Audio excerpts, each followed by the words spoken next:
Welcome back students, HR4U में एक बार फिर से आपका स्वागत है। आइए आज मैं आपको व्याकरण बिल्कुल नई विधि से पढ़ाने जा रहा हूँ और व्याकरण का पाठ पढ़ेंगे। आज हम पदबंध। क्या पढ़ेंगे? पदबंध। तो पदबंध पहले पढ़ने से पहले हम जान लें कि पद किसे कहते हैं। ठीक है, तो पद हम किसे कहते हैं। जैसे यहाँ पहले कह रहा है आपके वाक्य से अलग रहने पर शब्द और वाक्य में प्रयुक्त हो जाने पर पद कहलाता है। यानी कि जो आज़ाद हो उसे हम शब्द कहते हैं और जो बंद हो जाए उसे हम पद कहते हैं। जैसे सपोज दैट मान लेते हैं हम कि राम है और एक मोहन है। राम और मोहन एक शब्द है। क्या कहता है हमने? राम और मोहन। ये राम अलग शब्द है, मोहन अलग शब्द है, आज़ाद है। ये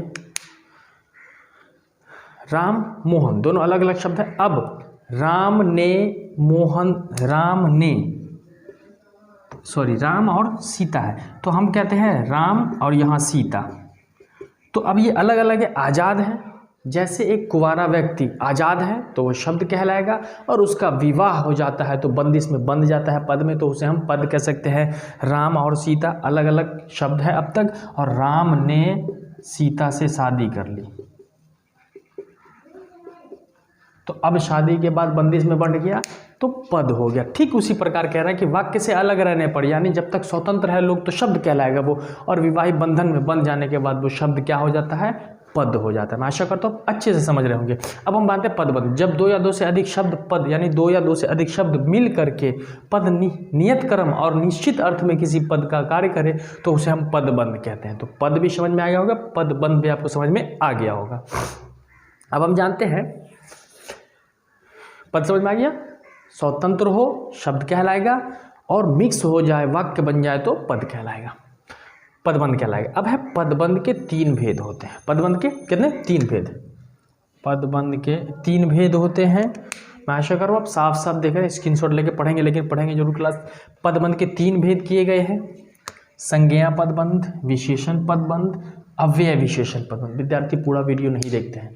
आप मैट्रिक वाले हो, मैट्रिक का क्वेश्चन निकालो, मिलाओ। ये पूछा हुआ है भारत के राष्ट्रपति, ऐसा करके पूछा हुआ है, मैं देखा हूँ क्वेश्चन, तो आप मिलाओ, पढ़ लो। ठीक है, आपको पूरा समझ में आना चाहिए, हर बार पूछता है इससे। अब पहला आपका संज्ञा पदबंध। तो पहले आप तो संज्ञा समझ लीजिए। संज्ञा किसे कहते हैं? किसी व्यक्ति, वस्तु, स्थान के नाम को संज्ञा मैं पहले पढ़ा चुका हूँ। फिर मैं आपको बता दूं कि विशेषण पदबंध दूसरा कह रहा है। विशेषण पदबंध, विशेषण किसे कहते हैं? तो विशेषण जो किसी संज्ञा की विशेषता बतलाता हो उसे हम विशेषण कहते हैं। संज्ञा सर्वनाम दोनों की विशेषता बतलाता हो। अगला अव्ययी विशेषण पदबंध। अब हम पहला पढ़ते हैं संज्ञा पदबंध। तो कह रहे जब किसी वाक्य में पद समूह या पद संज्ञा का भाव नियत क्रम और निश्चित अर्थ में प्रकट करे तो उसे हम संज्ञा पदबंध कहते हैं। यानी जिसमें संज्ञा हो, जिस वाक्य में आपको संज्ञा दिख जाए वो पदबंध संज्ञा पदबंध हो जाता है। जैसे भारत के प्रधान। अब देखो भारत और प्रधानमंत्री अलग अलग शब्द है, इन दोनों को जोड़ दिया भारत के प्रधानमंत्री, तो ये आपका भारत भी संज्ञा है और प्रधानमंत्री भी संज्ञा है आपका, तो ये पद संज्ञा पदबंध हो गया। मिट्टी का तेल, मिट्टी भी संज्ञा है, नाम है, तेल भी संज्ञा है, ये संज्ञा होता है तो संज्ञा पदबंध हो गया।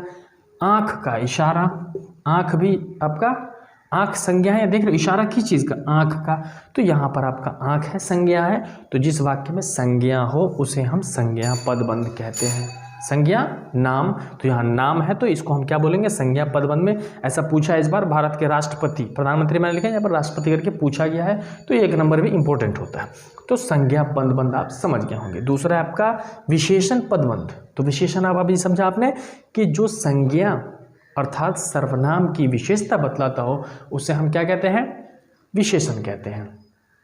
विशेषण पदबंध। जब किसी वाक्य में पद किसी संज्ञा की विशेषता नियत क्रम और निश्चित अर्थ में बताए, उसे हम विशेषण पदबंध कहते हैं।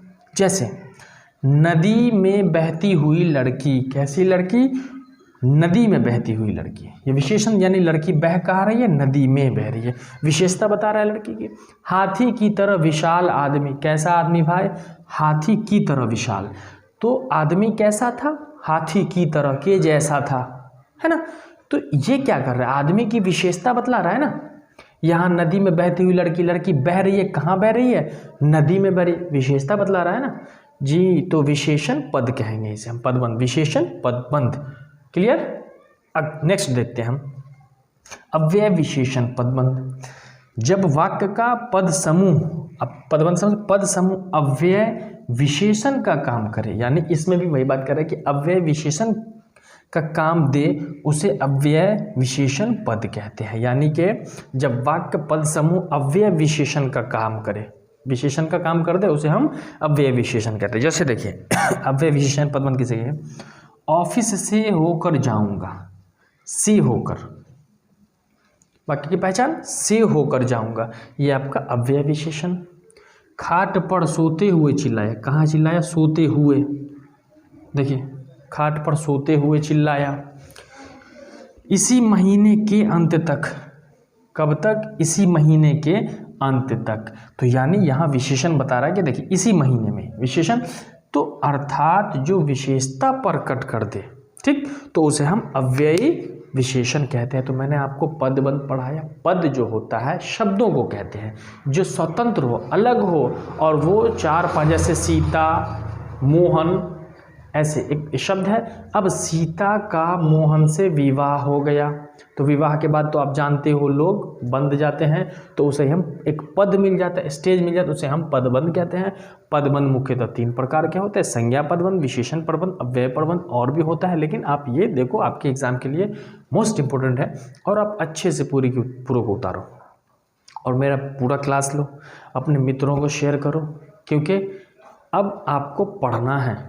Education is our birth right, तो आपको शिक्षा आपका जन्माधिकार है, आप शिक्षा लो, पढ़ेगा इंडिया तभी तो बढ़ेगा इंडिया।